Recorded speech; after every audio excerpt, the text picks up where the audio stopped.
সিলেটের ইতিহাসে এমন কিছু নাম আছে যারা ইতিহাসের পাতায় যেমন আছেন তেমনি কিংবদন্তির আলোয়ও উজ্জ্বল।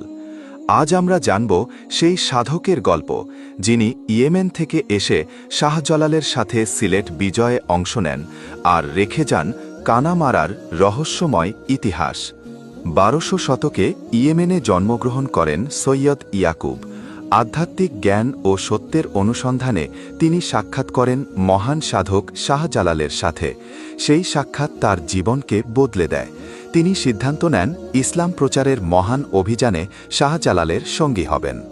১৩০৩ সাল সিলেটের চূড়ান্ত লড়াই। রাজা গৌরগোবিন্দের বিরুদ্ধে শাহজালালের নেতৃত্বে বিজয়ের ইতিহাস রচিত হয়। সেই ঐতিহাসিক যুদ্ধে সাহসিকতার সাথে অংশ নেন সৈয়দ ইয়াকুব। বিজয়ের পর শাহজালাল তার সঙ্গীদের পূর্ব বাংলা জুড়ে ছড়িয়ে পড়ে দ্বীনের দাওয়াত দেওয়ার নির্দেশ দেন। ১৩৪৪ সালে সৈয়দ ইয়াকুব চলে আসেন আধুনিক হরিপুর অঞ্চলে। বনের মাঝখানে স্থাপন করেন একটি খানকা। শুরু হয় আধ্যাত্মিক শিক্ষা ও মানবসেবার নতুন অধ্যায়। স্থানীয় লোককথায় বলা হয় এ অঞ্চলে ছিল এক অন্ধ জন্তু যা মানুষ ও গবাদি পশুর জন্য ছিল ভয়ঙ্কর আতঙ্ক। অবশেষে সেই জন্তু পরাজিত হয় সৈয়দ ইয়াকুবের হাতে। সেই থেকে এলাকার নাম হয়ে যায় কানামারা।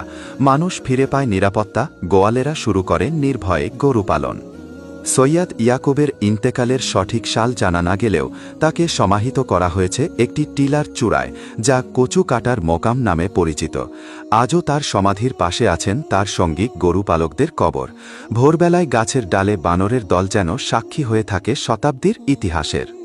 ইতিহাস আর কিংবদন্তির মিশেলে সৈয়দ ইয়াকুব আমাদের মনে করিয়ে দেন সত্য, সাহস আর ঈমানের শক্তি চিরন্তন। সিলেটের মাটিতে ছড়িয়ে আছে এমন অসংখ্য অজানা গল্প।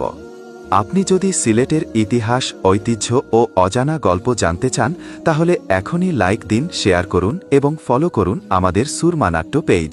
আপনার একটি শেয়ার পৌঁছে দিতে পারে আমাদের ইতিহাস নতুন প্রজন্মের কাছে।